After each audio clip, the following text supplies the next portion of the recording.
और chromosomal basis of inheritance में हमने सबसे पहले जो पढ़ा था वो था सेक्स डिटर्मिनेशन, और कि सेक्स डिटर्मिनेशन जो है किस किस तरह से होती है। आप पिछले लेक्चर में जाकर देख सकते हैं, उसमें हमने काफी चीजें देखी थी और हमने ये भी देखा था कि जो सेक्स डिटर्मिनेशन है that is not entirely dependent on chromosomes. ठीक है, हाँ, लेकिन ये बात है कि क्रोमोसोम पर डिपेंडेंट लाजमी होती है बहुत से ऑर्गेनिजम्स में, और क्रोमोसोम ही होते हैं जो बेसिकली सेक्स की डिटर्मिनेशन करवाते हैं। यहाँ एक और बात समझने की है सेक्स डिटर्मिनेशन के हवाले से, और वो ये है कि असल में सेक्स डिटर्मिनेशन करवाना जीन्स का काम है, लेकिन जो जीन्स के पैकेट खेलें आप, जीन्स का वो सेगमेंट जिसने मिल के डिटर्मिनेशन करवानी है वो क्रोमोसोम पर मौजूद होगा। तो इस लिहाज से जब आप कहेंगे तो असल में जो क्रोमोसोम्स हैं वो जीन्स के वो पैकेट्स लेकर आ रहे होते हैं जिन्होंने डिटर्मिनेशन करवानी होती है। तो यहाँ तक तो हमारी बात हो गई। इसके बाद अब हम जो है वो बात करेंगे कि मॉर्गन के एक दो एक्सपेरिमेंट्स की बात करेंगे जो कि बहुत ही इंपॉर्टेंट एक्सपेरिमेंट्स हैं, और इन एक्सपेरिमेंट्स की नोयत जेनेटिक्स में बहुत ही ज्यादा है। सबसे पहले तो हम इस बात का सबूत किसने दिया था कि genes are located on chromosomes, इस चीज का कॉन्सेप्ट जो है वो मॉर्गन ने दिया था। ठीक है, और ये जो बात है इसको समझने के लिए हम जो है वो जरा थोड़ा सा मॉर्गन के एक्सपेरिमेंट्स की तरफ भी जाएंगे, और एक तरह की और भी इनहेरिटेंस पढ़ेंगे जिसको हम कहते हैं लिंक्ड इनहेरिटेंस, और स्पेशली कौन सी linked inheritance, sex linked inheritance, ये चीज जो है वो हम पढ़ेंगे। ठीक है, अब यहाँ पर जो है वो सबसे पहले मेंडल का जो ऑर्गेनिज्म था, one of the most favourite organism was Drosophila melanogaster. इस लिहाज से मैं कहता हूँ कि the true predecessor of Mendel was Morgan. ठीक है, क्योंकि एक बात जो आप लोगों की इस बुक में भी लिखी हुई है और मैंने एक दो और जगहों पर भी पढ़ी है कि जेनेटिक्स में सबसे ज्यादा जो चीज मैटर करती है वो ये है कि अगर आप लकीली ऐसा ऑर्गेनिज्म सेलेक्ट कर लें जो ऑर्गेनिज्म आपकी जेनेटिक्स के लिए, जेनेटिकल एक्सपेरिमेंट्स के लिए फेवरेबल हो, वो ऑर्गेनिज्म आपकी सिलेक्शन हो जाए, तो वो आपके लिए एक जो है वो यूं कह लीजिए कि एक लकी साइन है कि अब आप जेनेटिक्स के एक्सपेरिमेंट्स जो है वो बहुत अच्छे तरीके से परफॉर्म कर सकते हैं। तो जिस तरह आप प्लांट्स जेनेटिक्स के हवाले से मेंडल को एक क्रेडिट देते हैं, बिल्कुल उसी तरह जो एनिमल के रिलेशन में जेनेटिक्स है, और वो जेनेटिक्स जो कॉम्प्लेक्स जेनेटिक्स है, यानी कैरेक्टर इंडिविजुअल जेनेटिक्स नहीं, कैरेक्टर की इंडिविजुअल जेनेटिक्स नहीं, बल्कि प्लियोट्रॉपिक जेनेटिक्स, एपिस्टेटिक जेनेटिक्स, इस जेनेटिक्स की बुनियाद डालने वाला जो है वो मॉर्गन था। ठीक है, और इस हवाले से उसने जो है वो जिस ऑर्गेनिज्म को सिलेक्ट किया, ड्रोसोफिला मेलानोगास्टर, बहुत ही छोटा ऑर्गेनिज्म है, और इस ऑर्गेनिज्म के फूड के हवाले से एक चीज बड़ी मुझे हैरानकुन फील हुई। वो क्या थी? इट ईट्स द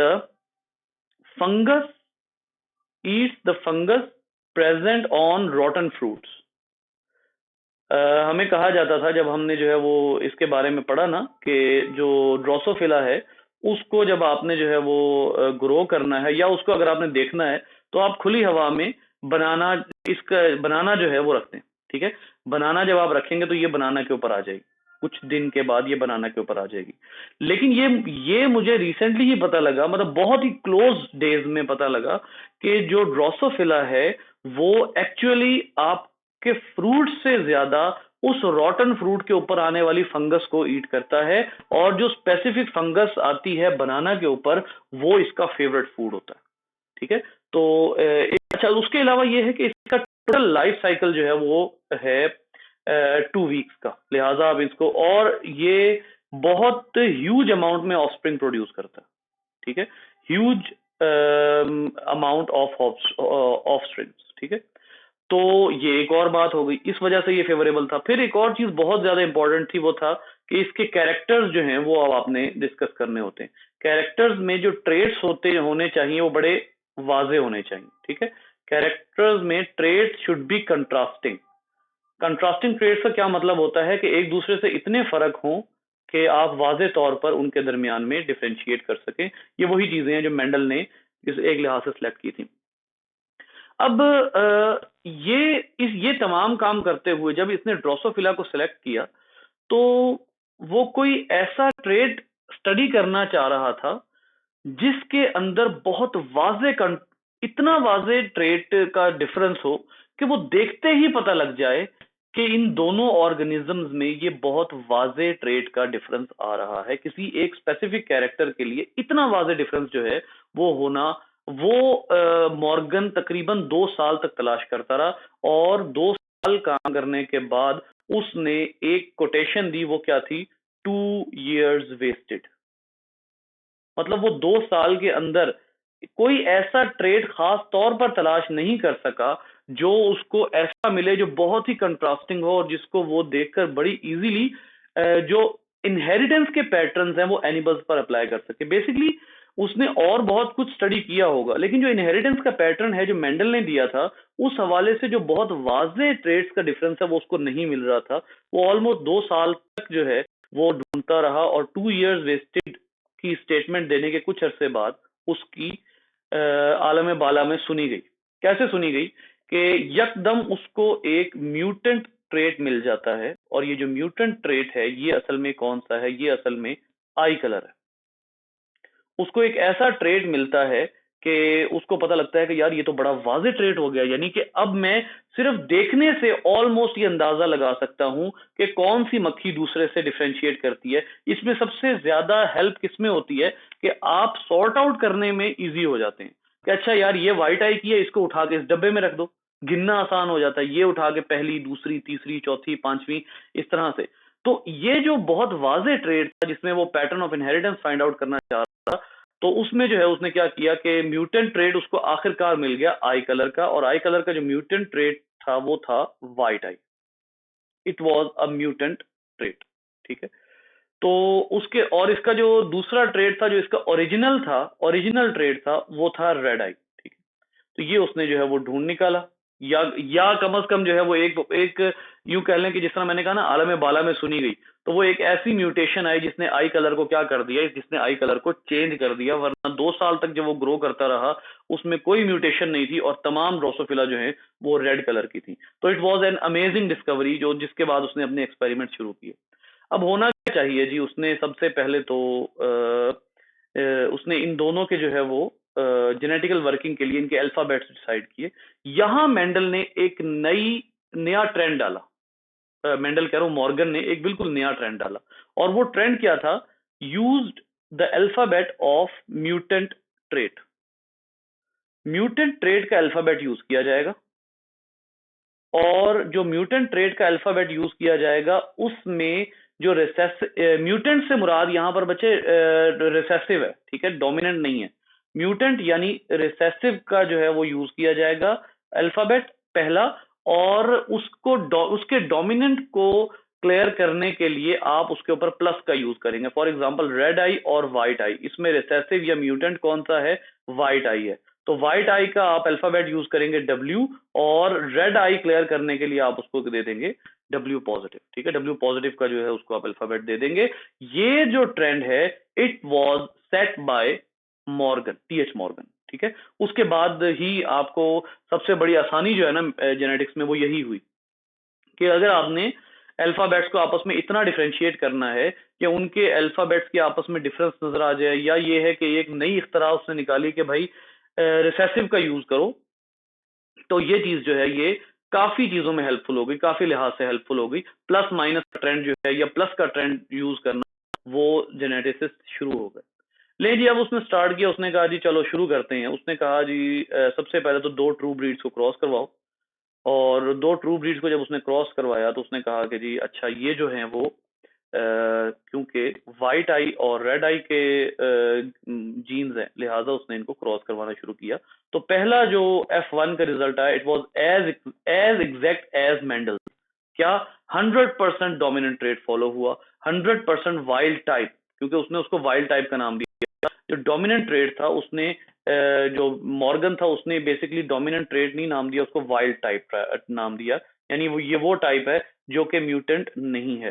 तो 100% जो है वो वाइल्ड टाइप जो है वो अपीयर हुआ। और ये एग्जैक्टली वही था जो कि मेंडल ने दिया था। उसके बाद मेंडल का तरीकाकार आपको पता है, डब्ल्यू पॉजिटिव और W cross, W positive F1 cross F1 आप करवाएंगे। तो यहाँ पर अब आप देखिए 4 तरह के गैमीट्स बन रहे हैं, वही सारा प्रोसेस फॉलो हो रहा है। तो उसके बाद जो है वो फिर यहाँ पर आने के इस लेवल तक आने के बाद उसने पनट स्क्वायर बनाया, और पनट स्क्वायर बनाने के बाद उसकी रेशो ऑलमोस्ट 3:1 आ गई, ऑलमोस्ट। ठीक है, जैसे यहाँ पर डब्ल्यू पॉजिटिव उसको रिसीव हो गया। ठीक है, फिर उसके बाद यहाँ पर W positive W positive W, almost वैसे जो रेशो उसके पास आई वो भी अप्रोचिंग टू 3:1 नहीं थी, फिनोटिपिक रेशो। ठीक है, लेकिन यहाँ एक गड़बड़ हुई, और वो क्या थी? वो ये थी कि जो पेक्यूलियर बिहेवियर था वो ये था कि ऑल वाइट आइड वर मेल्स, जितने वाइट आइड हैं वो मेल्स थे। अब ये जो चीज है, ये जो जेंडर डिफरेंस आ रहा है किसी भी कैरेक्टर में, ये मेंडल के लिए न्यू था। मैंने आप लोगों को एक दफा पहले अभी कल परसों भी बताया था कि जीन्स क्रोमोसोम पर बैठकर क्रोमोसोम के जरिए अगली नस्लों में जाते हैं, ये डिफाइन किया था मॉर्गन ने। क्रोमोसोमल थ्योरी ऑफ इनहेरिटेंस दी थी वॉल्टर सटन ने, लेकिन क्रोमोसोमल थ्योरी ऑफ इनहेरिटेंस पे ऑब्जेक्शन था। किसी को याद है वो ऑब्जेक्शन क्या था?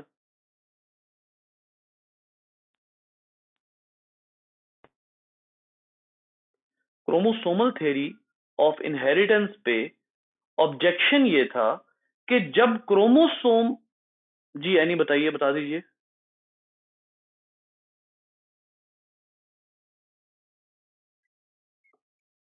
नंबर ऑफ क्रोमोसोम, जी बिल्कुल, नंबर ऑफ क्रोमोसोम है 46, लेकिन जो कैरेक्टर्स हैं, जो ट्रेट्स हैं, वो बहुत ज्यादा हैं। अब अगर क्रोमोसोम हेरिडिटरी मटेरियल है, क्रोमोसोम अगली नस्ल में अगर जो है वो हमारी जो जेनेटिक हेरिटेज है वो अगली नस्ल में लेकर जाते हैं, then why there are too much huge amount of characters and traits. तो इस तरह के सवालों का जवाब जब उसने मॉर्गन ने ढूंढना शुरू किया, तो सबसे पहले तो वो एक दफा जो है वो इसको आप कहते हैं कि बिल्कुल शॉक्ड रह गया कि भाई ये क्या हुआ है, जितने मेल्स हैं वो वाइट आइड हैं, जबकि इस पूरी नस्ल में जो फीमेल्स हैं वो रेड आइड है। It was very astonishing. ठीक है, फीमेल्स की। अब मेंडल सबसे पहले तो उसने कहा कि इससे पहले एक बार डिस्कवर हो चुकी थी एक, अब यहां से हम जो है वो थोड़ा सा अपने कॉन्सेप्ट में पीछे जाएंगे। इससे पहले क्या बात डिस्कवर हो चुकी थी? इससे पहले जो है वो डिस्कवर हो चुका था कि sex is defined by chromosomes.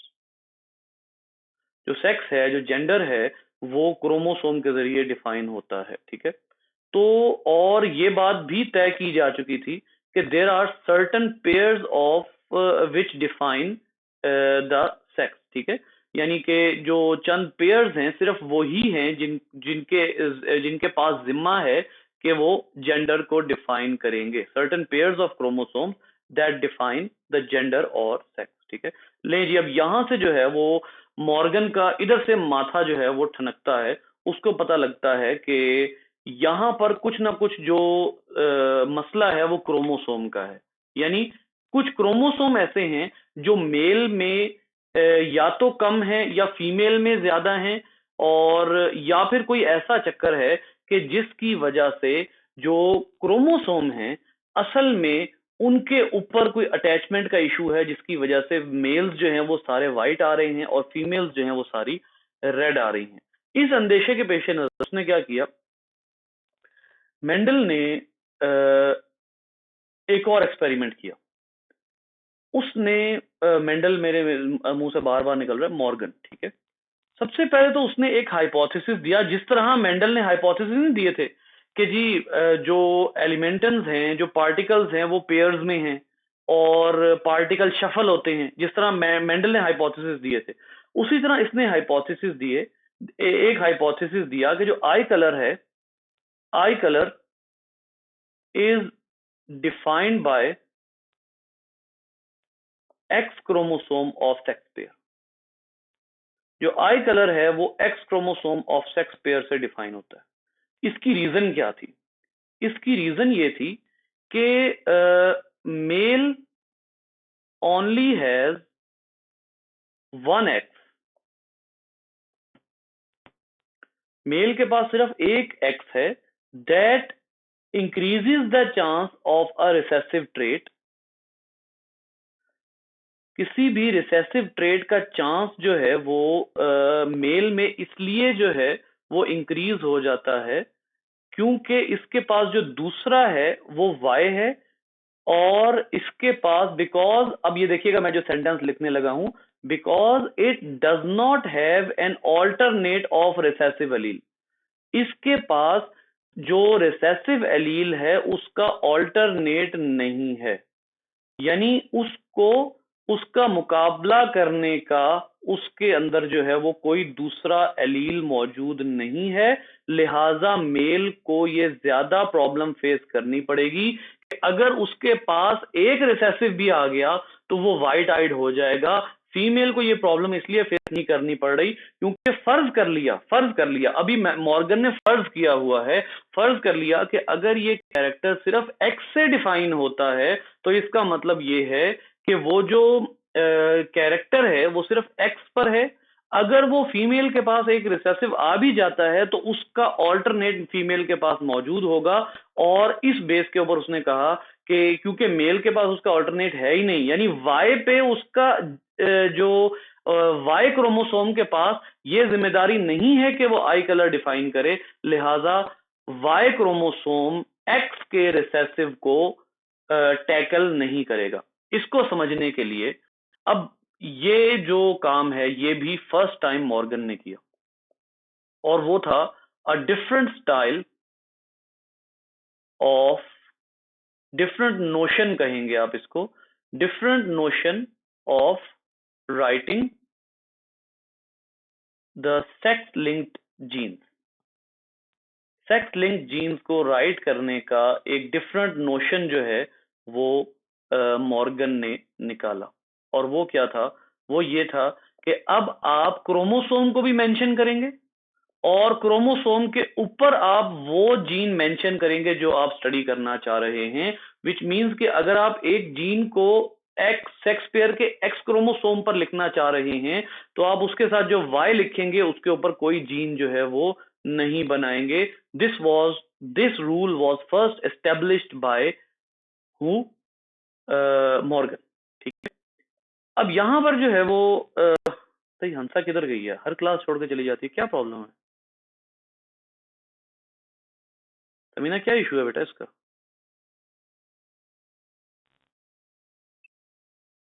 उसको पूछे क्या तरीका है बेटा, ये हर क्लास में ऐसा कर रही हैं वो। अब यहाँ पर जो है वो अगली बात जरा अब यहाँ पर देखते हैं हम कि अब मेंडल ने जो है वो अब मॉर्गन ने एक्सपेरिमेंट शुरू किया, और वो क्या था, एक्स डब्ल्यू पॉजिटिव जो है उसने दोबारा से वही ट्रू ब्रीड वाला काम शुरू किया। ठीक है, ट्रू ब्रीड, लेकिन अब उसने अपना जो राइटिंग स्टाइल है जो वो उसने चेंज कर लिया, एक्स डब्ल्यू पॉजिटिव, उसको क्रॉस किया उसने वाइट आइड मेल से, और वो क्या था, एक्स डब्ल्यू वाई। ठीक है, ये डब्ल्यू मेंशन कर रहा है वाइट को, और वाई के ऊपर कोई जीन हम नहीं बनाएंगे। So let's move forward. अब यहां पर आप इसको स्मॉल लिखें लार्ज लिखें दैट डजंट मैटर। ये देखिए, ये एक और बात है ना कि अब आप इसको स्मॉल लिखें लार्ज लिखें वो मैटर नहीं करता, क्योंकि ये क्रोमोसोम है जो मैंने नीचे बनाया है ना, नीचे जो लिखा है ये क्रोमोसोम है, इसको आप स्मॉल लिखें लार्ज लिखें वो इतना मैटर नहीं करता। तो अब आइए इसके गैमीट्स बनाते हैं। एक्स डब्ल्यू पॉजिटिव फीमेल्स की तरफ से सारे जो हैं वो रेड आई के एलील आ रहे हैं। जो मेल है वो दो तरह के एलील्स दे रहा है, एक्स डब्ल्यू और वाई, दो तरह के गैमीट्स दे रहा है। तो ऑब्वियसली इसमें एक्स डब्ल्यू पॉजिटिव और एक्स डब्ल्यू, अब ये देखिए ये रेड आइड फीमेल है। ठीक है, इसी तरीके से उसने किया एक्स डब्ल्यू पॉजिटिव वाई, ये वही रिजल्ट नहीं है जो इसके पिछले एक्सपेरिमेंट में आया था, यानी ऑल रेड, ये देखिए 100% वाइल्ड टाइप, वही रिजल्ट आ गया। ठीक है, अब इसका मतलब ये हुआ कि अभी तक तो रिजल्ट जो है वो सेम टू सेम है। अब वो क्या करेगा, अब वो जो है वो F1 क्रॉस F1 करवाएगा, F1 की फीमेल्स और F1 के ही मेल्स। ठीक है, तो अब यहां पर देखिए x W positive x W, और क्रॉस करवाएंगे हम इसको रेड आइड मेल से एक्स डब्ल्यू पॉजिटिव वाई। आ जाइए, एक्स डब्ल्यू पॉजिटिव का एक गैमीट, एक्स डब्ल्यू का एक गैमीट, XW पॉजिटिव का एक गैमीट बन रहा है मेल की तरफ से, और Y जो है वो अकेला आ रहा है, उसके ऊपर कोई जीन मौजूद नहीं है। Let's have the result in the Punnett square. देख लीजिए, XW पॉजिटिव यहां आप लिखेंगे XW, और XW पॉजिटिव Y, ठीक है। देखिएगा यहां पर रेड और दोनों X आएंगे तो female, XW positive SW positive, यहां पर XW positive Y, male red, XW positive XW, हाँ जी, यहां पर हेट्रोजाइगस है लेकिन रेड आइड फीमेल, और आखिरी देखिएगा XWY, ये आ गए white eyed male, which means ये बात जो मॉर्गन का जो हाइपोथेसिस था वो क्लियर हो गया, वो बात साबित आ गई कि ये जो क्रोमोसोम्स हैं ये एक्चुअली इनके ऊपर अटैचमेंट होती है स्पेशल कैरेक्टर्स के, स्पेशल कैरेक्टर्स की अटैचमेंट होती है क्रोमोसोम्स के ऊपर, और ये क्रोमोसोम्स जो हैं ये असल में कुछ नहीं होते सिवाय इसके कि इन्होंने कैरेक्टर्स को अपने ऊपर बिठा के अगली नस्ल में लेकर जाना होता है। यहां से ये बात इसलिए साबित होती है क्योंकि जो अगर ये चीज अगर तो क्रोमोसोम की जिम्मेदारी होती ना कि एक क्रोमोसोम एक कैरेक्टर के लिए काम कर रहा है, तो फिर तो जितने कैरेक्टर वाई पर हैं वो सारे कैरेक्टर जो हैं वो सिर्फ मेल के लिए होने चाहिए थे, ठीक है। या इसको आप यूं कह लीजिए कि अगर ये सिर्फ और सिर्फ उससे डिफाइन हो रहा होता तो उसके कैरेक्टर जो हैं वो सिर्फ और सिर्फ 4 होते, क्योंकि जो इसके अंदर क्रोमोसोम के पेयर्स हैं वो कितने हैं, ड्रोसोफिला में 4 पेयर्स हैं, टोटल 8 क्रोमोसोम्स हैं, तो इसके अंदर टोटल कैरेक्टर सिर्फ 8 होते हैं। पहली बात तो यहां से साबित हो रही है। दूसरा ये कि जो क्रोमोसोम हैं वो बकायदा क्या करते हैं, क्रोमोसोम के ऊपर बकायदा उन कैरेक्टर्स की अटैचमेंट होती है, और क्रोमोसोम उन कैरेक्टर की अटैचमेंट के हिसाब से वेरी कर सकते हैं। अगर तो डोमिनेंट एलील आ गया तो क्रोमोसोम के ऊपर उसका जो एलील है वो डोमिनेंट होगा और वही कैरेक्टर वाजे होगा, और अगर रिसेसिव आ गया तो उसके ऊपर वही कैरेक्टर वाजे होगा, ठीक है।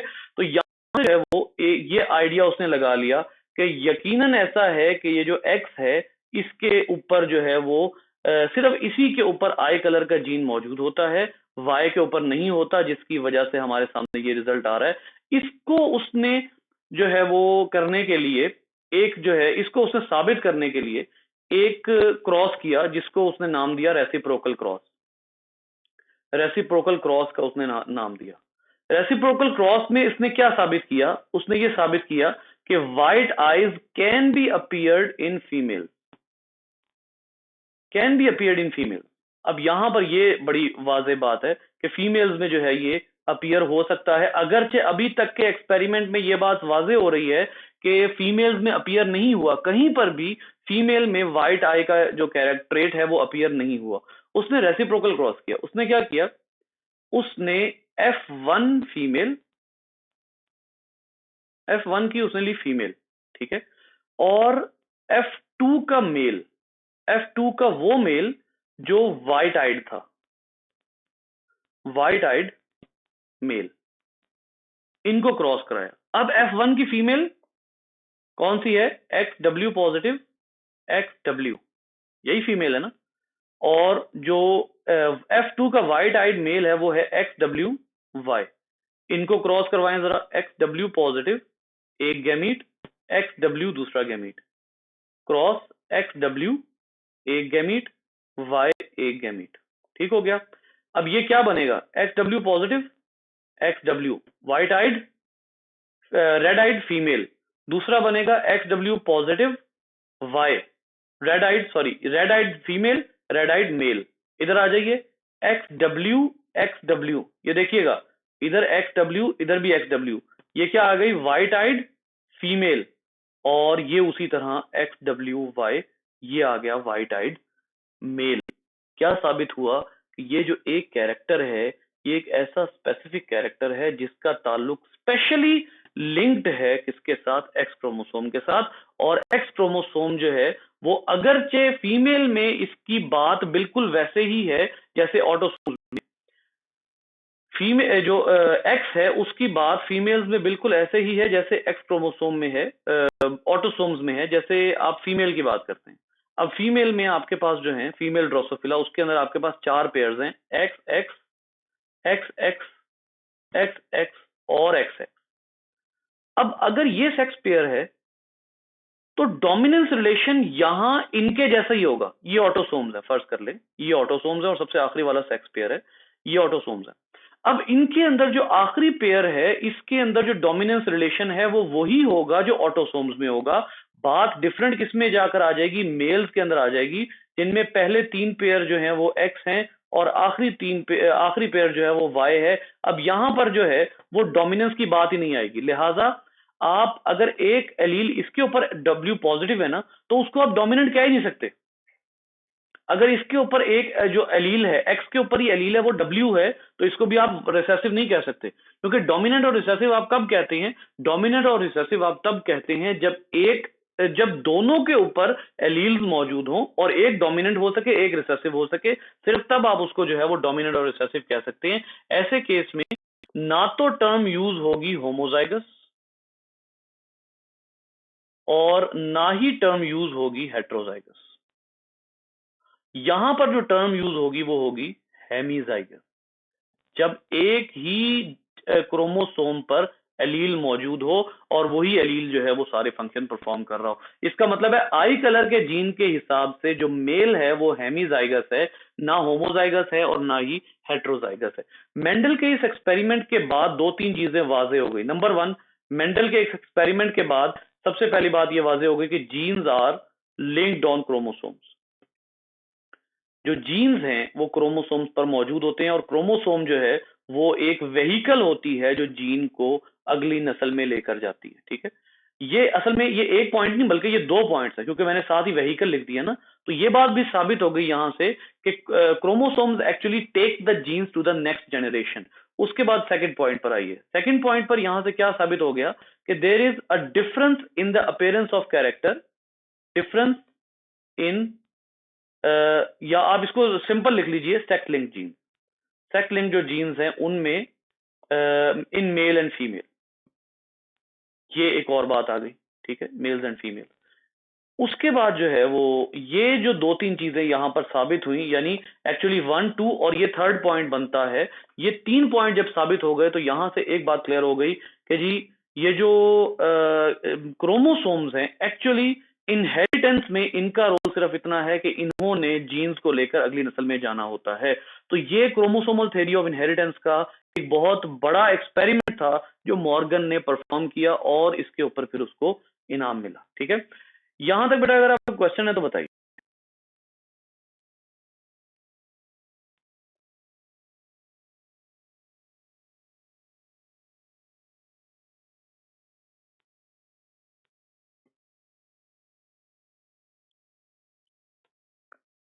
जी बेटा।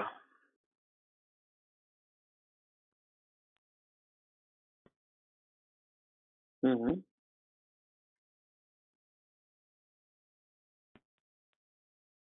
जी ऐसा ही।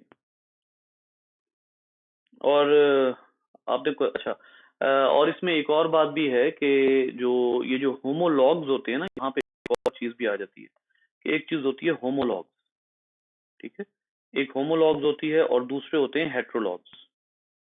कोई हेट्रोलॉग्स हो सकते हैं या नहीं हो सकते। ये जो हेट्रोलॉग्स हैं ये एक्चुअली जो होमोलॉग्स हैं ये सेम टू सेम दिखने वाले हैं। अब अगर आप सेक्स पेयर की बात भी कर लेते हैं ना, सेक्स पेयर की, तो फीमेल में तमाम के तमाम क्रोमोसोम होमोलॉग्स हैं। क्यों? क्योंकि 23 के 23 पेयर में जो क्रोमोसोम्स हैं वो सब के सब एक दूसरे से मिलते हैं, मिलते जुलते हैं। ठीक है, लेकिन जब बात आ जाती है मेल की, तो मेल में जो आखिरी पेयर है वो एक्स वाई है और इसको आप कहेंगे हेट्रोलॉग। और याद रखिए कि इनमें अब आपको ये बात भी एकदम याद आई होगी, एकदम आपके जहन में आया होगा कि जो टेट्राड बनता है साइनेप्सिस के दौरान उसमें फिर जो एक्स और वाई है उसकी पेयरिंग कैसे होती है। बेटा एक्स और वाई की पेयरिंग इस तरह से होती है कि जो एक्स होता है वो वाई के सिर्फ ऊपर और सिर्फ आखिरी रीजन से जुड़ता है, बस सिर्फ ऊपर और सिर्फ आखिरी रीजन से, इसके अलावा कोई भी जीन इन दोनों में सेम नहीं होता। तो ये सिर्फ ऊपर और आखिर के रीजन से जुड़ता है, और उसके बाद वो आखिर में जो होता है टीलोफेज में दोनों सेपरेट हो जाते हैं, ठीक है। और एक्स और वाई में आमतौर पर जो सिमिलर क्रोमोसोम जो जुड़ सकते हैं, सिमिलर जीन सॉरी, जिनके दरमियान में कोहेसिन बनती है, और ये जो है वो एक दूसरे के साथ इस पॉइंट पर, ये जो इनका जो पॉइंट ऑफ जंक्शन है, यानी इनका जो साइनेप्सिस है, इस जगह पर आकर सिर्फ इनके अंदर जो है वो क्रॉसिंग ओवर होती है। उसके अलावा इनमें किसी पॉइंट पर क्रॉसिंग ओवर नहीं होती, as compare to other X chromosome, other autosomes, जिनमें पूरा क्रोमोसोम जुड़ता है, हर जीन एक दूसरे के क्रॉस में आता है, और किसी भी जगह पर क्रॉसिंग ओवर पॉसिबल होती है। ह्यूमन में सिर्फ इन 2 पॉइंट्स पर, एक्स और वाई के सिर्फ इन 2 पॉइंट्स पर क्रॉसिंग ओवर पॉसिबल, उसके अलावा कोई से नहीं होता, लिहाजा कोई भी पॉसिबिलिटी नहीं है कि इनके दरमियान में क्रॉसिंग ओवर होगी, ठीक है। अब यहां हमें 2-3 चीज, जी बोलिए बोलिए बोलिए बोलिए।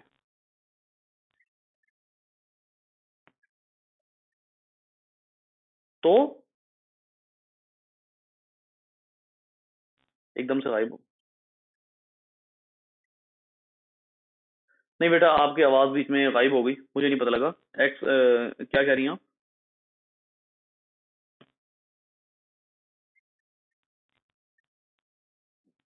एक्स और वाई सेट को आप उस एक पर्टिकुलर एलील के लिए हेमीजाइगस इसलिए कहेंगे क्योंकि एक एलील अगर इधर मौजूद है तो दूसरे पर नहीं है, लिहाजा वो रिलेशन बनेगा ही नहीं कि आप उसको होमोजाइगस डोमिनेंट या हेट्रोजाइगस डोमिनेंट कहें।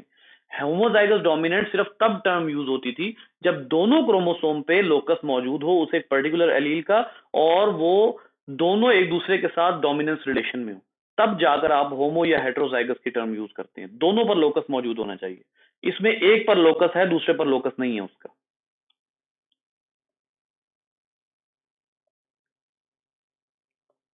अच्छा, अब यहां पर जो है वो एक और बात हमें बहुत वाजे तौर पर पता लग गई, और हम उसको ज्यादा टाइम नहीं देंगे, कि हमारे अपने ह्यूमन के अंदर भी बहुत से ऐसे कैरेक्टर्स हैं जो कि सेक्स लिंक्ड होते हैं, जिनमें खास तौर पर एक्स पर जो है वो एक्स लिंक्ड बहुत ज्यादा होते हैं। और एक्स लिंक्ड में सबसे ज्यादा जो हमारे सामने आए हैं ना अभी तक, वो डिजीजेज है, ये डिजीजेज है। ये बड़ी प्रॉब्लम है कि बहुत से जो डिजीजेज हैं वो एक्स क्रोमोसोम अपने साथ लेकर आता है, जिसमें ये देखिए लिखा हुआ है डुशीन मस्कुलर डिस्ट्रॉफी, हीमोफीलिया, इस तरह के जितने, इसी तरह हंटिंगटन डिजीज, ये जो डिजीजेज हैं ये एक्चुअली एक्स क्रोमोसोम पर मौजूद होती हैं, जिसकी वजह से ये डिजीजेज फीमेल्स में कम तो अपीयर होती हैं, लेकिन फीमेल्स की कैरियर्स बहुत ज्यादा होती हैं, इसकी कैरियर्स काफी ज्यादा बन जाती हैं। अब यहाँ पर एक छोटा सा पैटर्न जो है ना वो सेक्स क्रोमोसोम की ट्रांसपोर्ट का सेक्स क्रोमोसोम ट्रांसपोर्ट की का एक पैटर्न देखिएगा, बड़ा जो है ना वो आपको यहाँ से ये भी पता लगेगा कि जो डिजीजेस हैं वो मदर से सन में क्यों जाती हैं, ठीक है। इसके लिए थोड़ा सा जो है ना वो आपको देखना पड़ेगा कि सबसे पहले तो देखिए, या फादर और बेटी के जो क्रोमोसोम्स होते हैं उनका आपस में क्या ताल्लुक होता है। सबसे पहले तो आप देखिए एक्स और एक्स फीमेल में, एक्स और वाई मेल में, ठीक है। अब ये काम आपको बहुत अच्छे तरीके से पता है कि जिस टाइम पे ह्यूमन का एग बनता है, तो ह्यूमन एग सिर्फ एक हैप्लॉइड गैमीट बनाता है, 4 पॉसिबिलिटीज नहीं होती उसमें, उसमें वो सिर्फ एक हैप्लॉइड गैमीट यानी एग। और ह्यूमन जो फीमेल है उसके पास ऑप्शन होती है सिर्फ एक्स की, ठीक है। जो मेल होता है वो आधे स्पर्म जो है वो एक्स क्रोमोसोम वाले देता है, और आधे स्पर्म जो है वो वाई क्रोमोसोम वाले देता है। अब यहां पर जो बेटा है, जो बेटा है वो अपने फादर से कभी एक्स क्रोमोसोम नहीं ले सकता, सवाल ही नहीं पैदा होता कि एक्स क्रोमोसोम जो उसके फादर के पास है वो सन में चला जाए। इसका मतलब है जो कैरेक्टर मदर में होगा, अब चाहे मदर जो है वो फुली हेल्दी है या चाहे वो कैरियर है, वो अपना कैरेक्टर हमेशा सन में लाजमन भेजेगी, क्योंकि सन के पास वाहिद जो एक्स आएगा वो उसकी मदर के पास से आएगा, फादर के पास से वो आ ही नहीं सकता। क्योंकि अगर फादर के और फीमेल है वो एक एक्स लेती है मदर से और एक एक्स लेती है फादर से। अब अगर मदर किसी लिहाज से कैरियर है और फादर के पास डोमिनेंट एलील मौजूद है, तो इसका मतलब ये है कि वो जो डोमिनेंट है वो इसको काउंटर कर सकता है, यहां पर काउंटर पॉसिबल है, और यहां पर जो है वो डिजीज का इम्कान कम है। इसी तरीके से अगर फर्ज कर लें डोमिनेंट डिजीज है, जरा इसी केस पर गौर करें। इस केस क्या होगा कि मदर के पास अगर रिसेसिव एलील है और फादर के पास जो एलील है वो डोमिनेंट है, तो वो बीमारी फादर को तो होगी ही होगी। फादर से वो बेटी जो है वो एलील, डोमिनेंट एलील फादर से ले लेगी। मदर के अंदर वो डोमिनेंट सॉरी जो बेटी है वो एलील, डोमिनेंट एलील जो डिजीज का होगा वो ले लेगी फादर से। जो मदर है वो क्योंकि सन को दे रही है, लिहाजा मदर के अंदर उस डिजीज का एलील जो है वो रिसेसिव है, लिहाजा सन जो है it would be healthy, he would be healthy. तो ये जो सेक्स क्रोमोसोम की का जो डिवीजन पैटर्न होता है, जिस अंदाज से वो डिवाइड होते हैं, वो बहुत ज्यादा समझना जरूरी है। अब आपको यहां से पता लगेगा कि जो मदर को डिजीज होती है वो मोस्टली सन में क्यों जाती है, डॉटर में क्यों नहीं जाती। एक रीजन, सन एक्स लेता ही मदर से है। दूसरा, सन के पास दूसरा एक्स नहीं होता जिसकी वजह से डिजीज होने के चांसेस, अगर मदर में वो डिजीज मौजूद है तो वो मदर उसकी कैरियर है तो बच्चे में वो डिजीज लाजमी आएगी। दूसरा, जो डॉटर है वो भी तो एक एक्स अपनी मदर से लेती है, तो उसके पास जो है वो डिजीज क्यों नहीं अपीयर होती, क्योंकि इस बात का चांस है कि वो हेल्दी एलील अपने फादर से ले लेगी। This is the pattern of chromosome, sex chromosome transport between the generation, और इसकी वजह से फिर डिजीजेस जो हैं वो अपीयर होने के ज्यादा चांसेस एक्स क्रोमोसोम से रिलेटेड। मैं एक्स क्रोमोसोम की बात कर रहा हूं, मैं वाई की बात नहीं कर रहा। ऑब्वियसली वाई के साथ जो डिजीजेस रिलेटेड हैं वो तो सिर्फ अपीयर होनी ही सन में है, वो तो डॉट में अपीयर नहीं हो सकती। लेकिन एक्स लिंक जो डिजीजेस हैं उनका ट्रांसपोर्ट और उनके अपीयरेंस की जो ज्यादातर मेल्स में वजह है वो यही है। ठीक है, अब यहां पर दो तीन डिजीजेस आपको, जैसे कलर ब्लाइंडनेस है। अब जो कलर ब्लाइंडनेस है वो फीमेल में भी हो सकती है, मेल में भी हो सकती है, लेकिन पर्टिकुलरली ये जो कलर ब्लाइंडनेस है इसका ताल्लुक किसके साथ होता है, एक्स के साथ होता है, वाई के साथ नहीं है। इसका मतलब ये हुआ कि जो कलर ब्लाइंडनेस है वो बच्चों में आती है मदर से। अब बेटियों में नहीं होती, उसकी रीजन हमें पता है, बेटों में क्यों होती है उसकी रीजन भी हमें पता है। ठीक है, तो कलर ब्लाइंडनेस जो है उसका आप एक पूरा जो है वो बना सकते हैं, क्रॉसेस बना सकते हैं। बिल्कुल ऐसे ही अभी इन्होंने एक डिजीज बताई, बड़ी खतरनाक डिजीज है, डुशीन मस्कुलर डिस्ट्रॉफी। इसमें आपके मसल इंतहाई वीक हो जाते हैं, किसी काम के नहीं रहते, और 10 साल से ज्यादा जीना जो है वो बेहद मुश्किल होता है, जैसे यहां पर लिखा हुआ है। Weakening of muscles and loss of coordination. ठीक है, 20 साल से ज्यादा जो है वो रेयरली लिव पास अर्ली 20s, बहुत मुश्किल होता है। ठीक है, की मसल प्रोटीन जो है इसमें एब्सेंट होती है, जिसकी वजह से जो है वो ये डिजीज होती है। फिर एक बहुत खतरनाक डिजीज है जिसको आप हीमोफीलिया के नाम से जानते हैं। जो हीमोफीलिया है ये भी एक्स लिंक्ड है। ठीक है, और ये जो है वो ज्यादातर जो है वो लड़कों में होती है। उसकी वजह क्या है कि फीमेल्स इसकी मोस्टली जो होती हैं वो कैरियर होती हैं। अब ये देखिएगा, इन्होंने जो है वो तीनों क्रॉसेस आपको दिखाए हुए हैं, सारे क्रॉसेस इन्होंने यहां पर आपको दिखाए हुए हैं। ये बनाकर दिखाने की कोशिश की गई है कि वो जो अभी हमने पैटर्न पढ़ा है वो पैटर्न क्या होगा सेक्स के ट्रांसपोर्ट का, और सेक्स लिंक्ड कैरेक्टर के जो पैटर्न ट्रांसपोर्ट है वो क्या होगा। इसमें इन्होंने 3 केसेस बनाए हैं कलर ब्लाइंडनेस के, एक्स एन क्रॉस XNY। एक उन्होंने पॉसिबिलिटी ये बनाई है। ठीक है, जो मदर है वो होमोजाइगस डोमिनेंट है। दूसरी पॉसिबिलिटी इन्होंने बनाई है X और XY।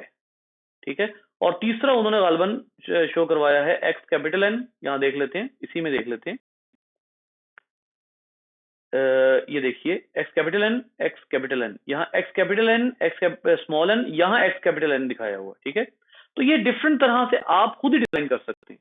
ये क्रॉसेस को डिजाइन करके आप एक पैटर्न बना सकते हैं कि असल में जो खास तौर पर सेक्स पेयर से रिलेटेड जो एलील्स हैं उनका पैटर्न ऑफ ट्रांसपोर्ट क्या होता है और वो कैसे आगे अगली नस्ल में जाते हैं।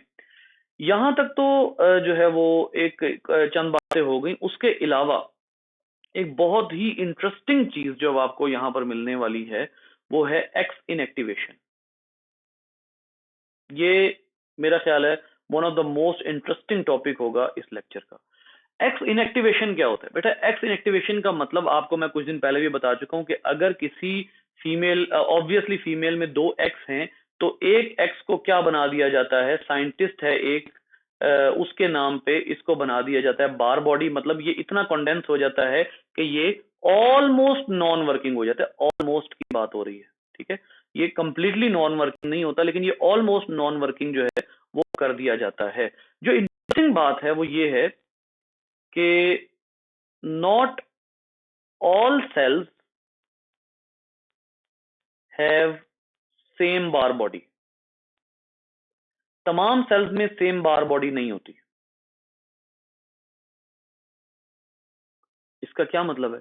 इसका मतलब ये है कि अगर एक एक्स सेल है, उसको स्किन के किसी सेल में बार बॉडी बना दिया गया है, बार बॉडी, ठीक है, तो आपका वही एक्स जो है, इसका दूसरा पार्टनर जो होगा, उसको बार बॉडी बना दिया जाएगा आपके स्टमक के सेल में। यानी इसका क्या मतलब है? अब जरा बात को गौर से सुनिएगा। इसका मतलब ये है कि ये जरूरी नहीं है कि हमेशा एक ही एक्स बार बॉडी बनेगा, बल्कि दोनों में से कोई भी डिफरेंट सेल्स में बार बॉडी बन सकता है, depending on the inactivation at the embryonic level. Embryonic level में किस लेयर में वो एक्स मौजूद है, एक्टोडर्म, मेसोडर्म, एंडोडर्म में मौजूद है। एक्टोडर्म, मेसोडर्म, एंडोडर्म में मौजूद होने के बाद कौन से सेल्स ने किस तरह उसको स्कैन करके उसकी इनएक्टिवेशन करवाई है, ये डिपेंड करेगा। जो है वो ये पता लगेगा कि सम टाइम ये वाला एक्स जो है, ये वाला एक्स बार बॉडी बना हुआ है, सम टाइम ये वाला एक्स बार बॉडी बना हुआ है, ठीक है। अब इससे होता क्या है, बड़ी गौर से सुनिएगा। यहां पर ये एक कैट की एग्जांपल देते हैं, tortoise shell cat. Tortoise shell cat, ठीक है। ये जो टॉर्टोइज शेल कैट है, इसकी स्किन जो है, उसके पैटर्न बड़े अजीब से होते हैं। फॉर एग्जाम्पल, इसकी जो स्किन है ना, वो आती है जी, इसके दो आप जो है वो एलील्स ले लीजिए, दो एलील्स ले लीजिए। एक एलील है इसका ब्लैक और एक है इसका ब्राउन, ठीक है। एक मिनट, यहां से हम देख लेते हैं इसको एक दफा।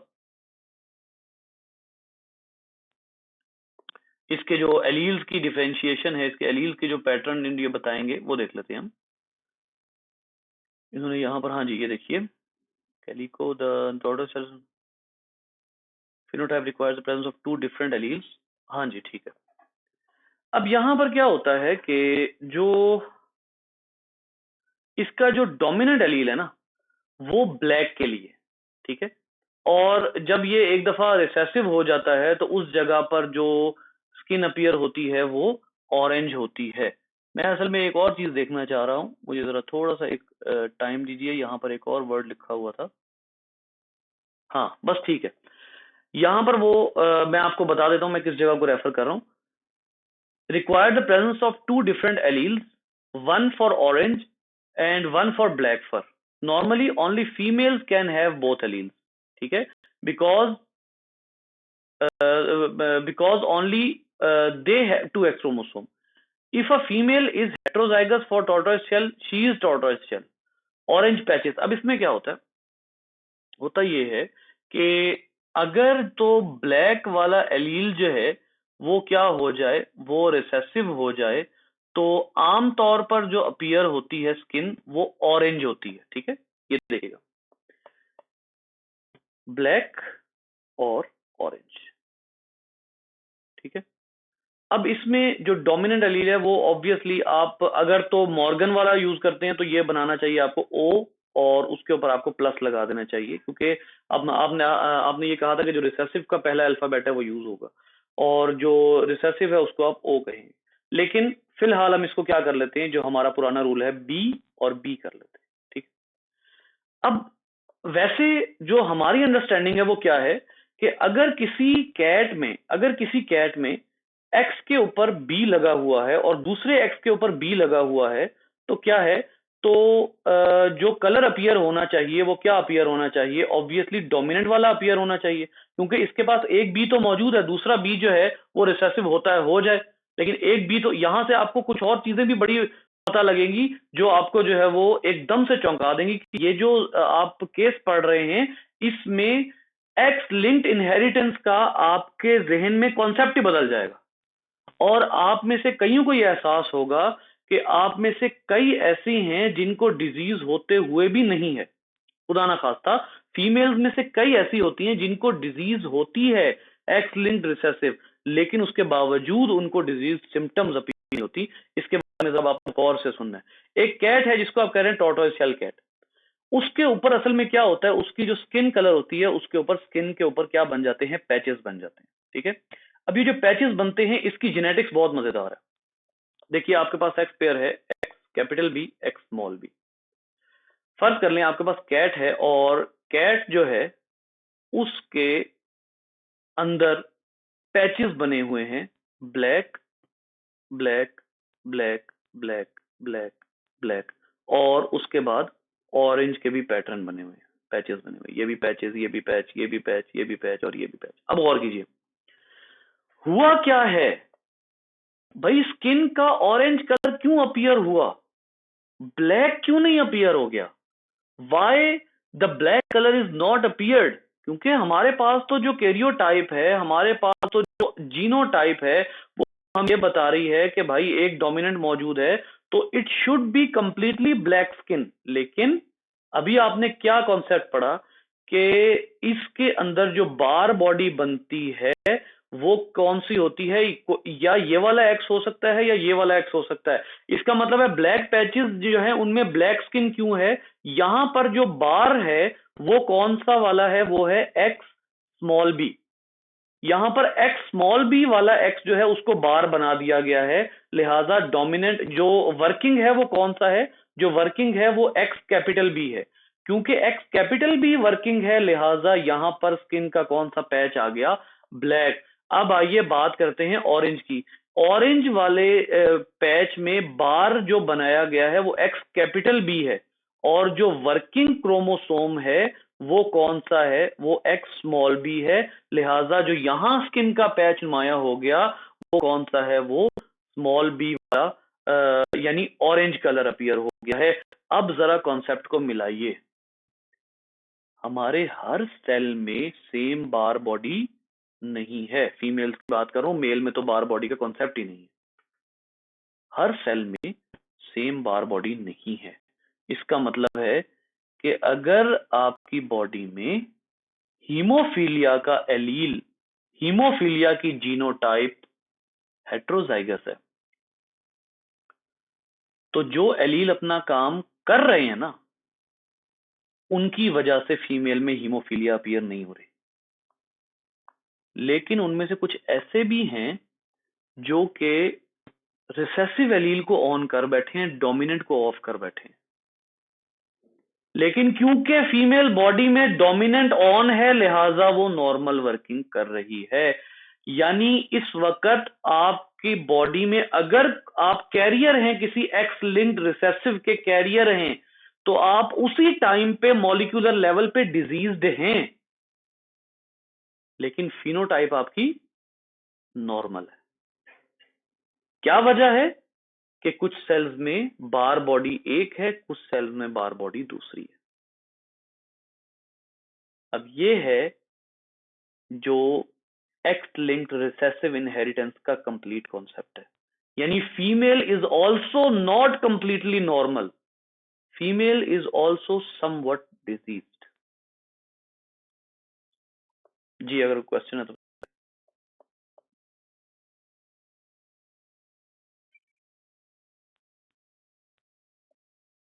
जी जी बिल्कुल, वो बार बॉडी की वजह से बची हुई है। ये देखिए, as a consequence females consist of mosaic of two type of cells, those with active X derived from the father and those with active X derived from mother. After an X is inactivated in a particular cell, all mitotic descendant of that cell have the same inactive X.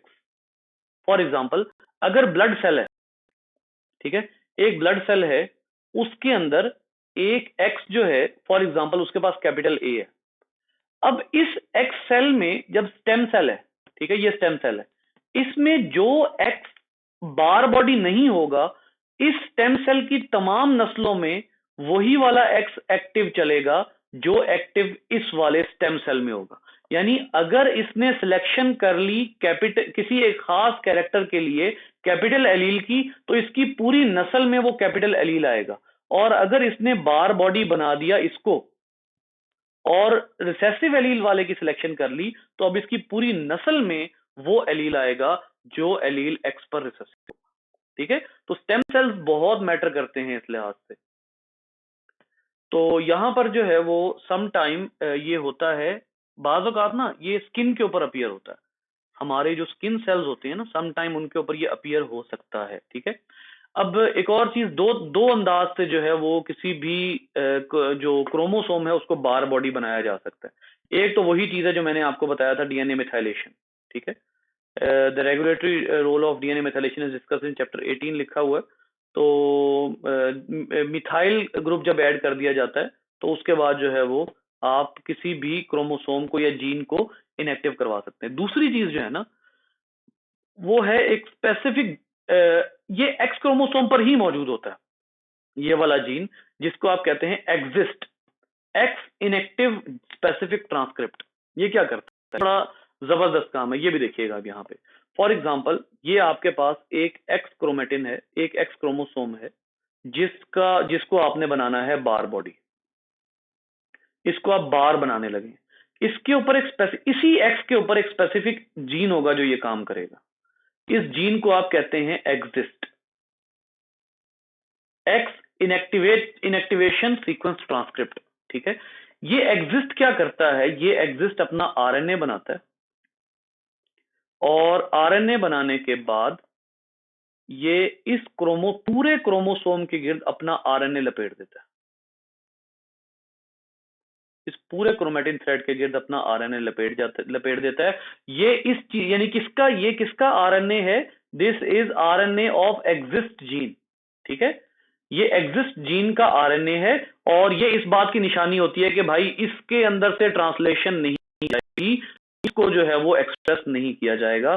तो ये काम जो है वो कौन करवाता है? इसी एक एक्स के ऊपर जो बार बॉडी बनने वाला होता है, उसी का एलील होता है, ये काम करता है, ठीक है? तो इस तरह से बार बॉडी जो है वो बनाई जाती है। अल्लाहु अकबर। अच्छा, एक चीज जो है वो और मैं आप लोगों से अभी आज शेयर करना चाह रहा हूँ, आज ही, ताकि हमें ज्यादा उसमें टाइम ना लगे। वो क्या है?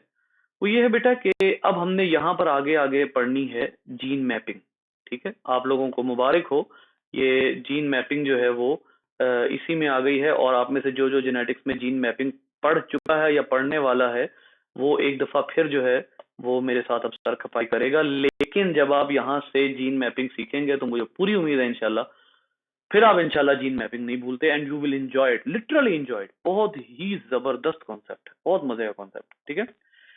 तो अभी पढ़ें या फ्रेश माइंड के साथ पढ़ लें परसों?